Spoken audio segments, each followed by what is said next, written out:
Peace. How y'all doing? My name is Nino Brown. I'm a member of the Boston PSL, and I want to talk to y'all about what's been going on this weekend. Pardon me, my voice is a little harsh. It's been a while, a couple days, but these last few days feel like forever. I miss all the chaos that we see. We think of revolution, right? And as Chase said, the revolution is not an apple that falls when it's ripe. You have to make it fall.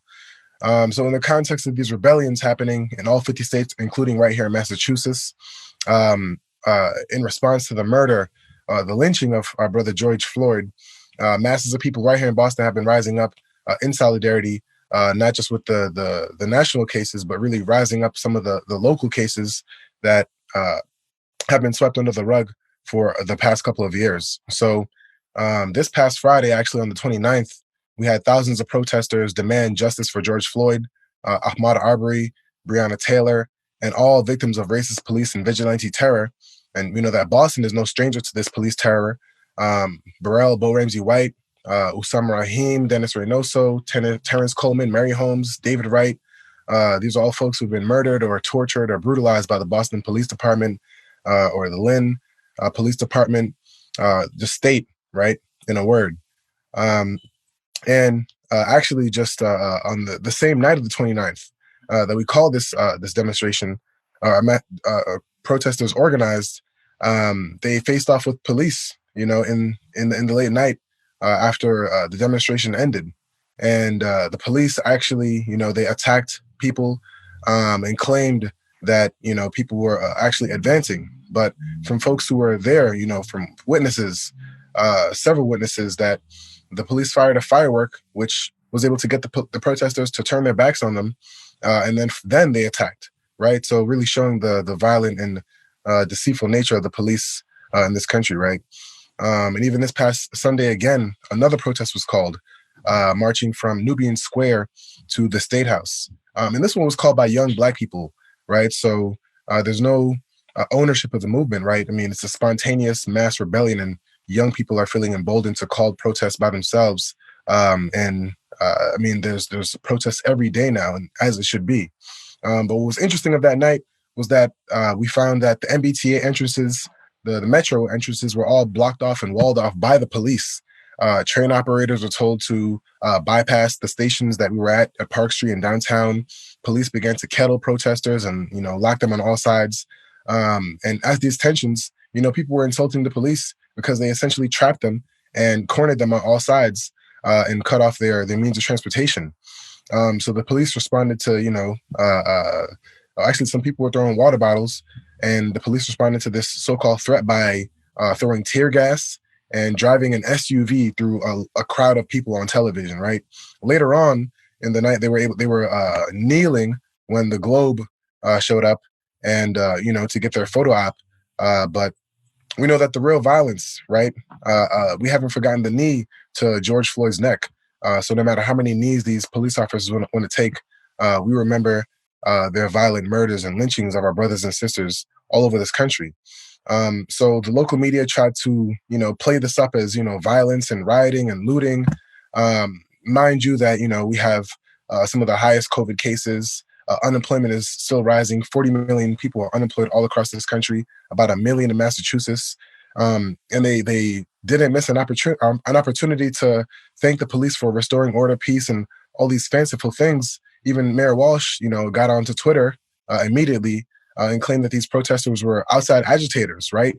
And as someone who's been, in the movement for a couple of years now, I can tell you that there are no outside agitators, right? There are people from this state, from Lynn to Brockton to Boston, who are upset about the years, and in cases decades, of police brutality and violence against our communities. So it makes sense that protesters responded by setting fire to a police car, and dumpsters and trash cans across downtown and the Commons.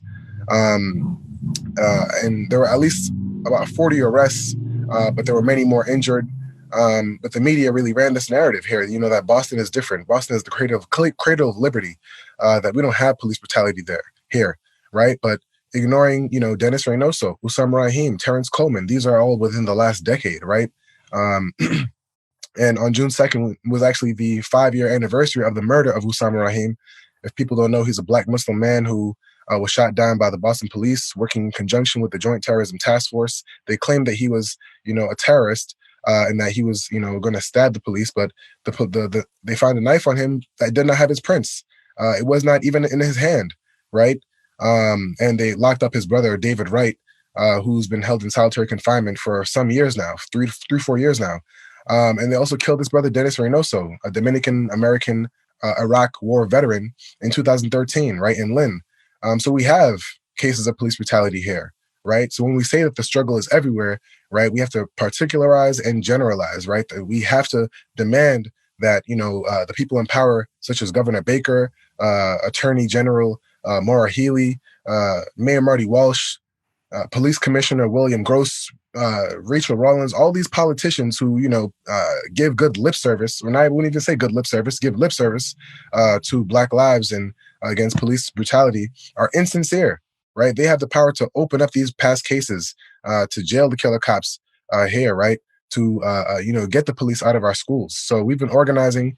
We're calling a demonstration tomorrow. Actually, no, we're having a forum tomorrow called Rage, Rebellion, and Revolution, the fight for justice and Black liberation. We're going to talk about some of the local cases and put them in this context, right, of when we say the issue is systemic and, this is 500 years in coming, we're going to lay that context, right, because Boston is the so-called cradle of liberty, the birth of this American colonial empire. And then on the 7th, we're going to have a speak out and a march centering on the three demands of jailing the killer cops and reopening all the cases, and no statute of limitations on murder, defunding the police, and fully funding our social services, because every single school district in this country has not recovered from the 2008 crisis. And the bills, the so-called relief bills, right, that have been passed have been nothing but, trickle up for the large corporations and the rich. And we have bailouts alongside, cuts. I myself as a teacher have seen and heard teachers already getting cut, right? So we need to defund the police and fully fund our social services. Safe communities don't need police, right? They have services, income equality. And our last demand is to demilitarize our communities, Boston Police Department out of BPS, National Guard out of our streets, right? Because the National Guard is guarding. They're just guarding private property. They're not defending our lives, right? In fact, they need to turn those guns around, right? Because we understand that the Trump regime, the Pence regime, this entire capitalist system, right, it's crumbling on itself. And we need to get on the right side of history. And as they say in the street, right, which side are you on, my people? Which side are you on? We're on the freedom side, right? So I just want to say thank y'all. Peace, all powers of the people. Stay in the streets, right? Continue to raise these demands on the state until these cops go to jail. These occupying forces are out of our community, right? And we can keep on fighting from there. So thank y'all, and peace. All power to the people.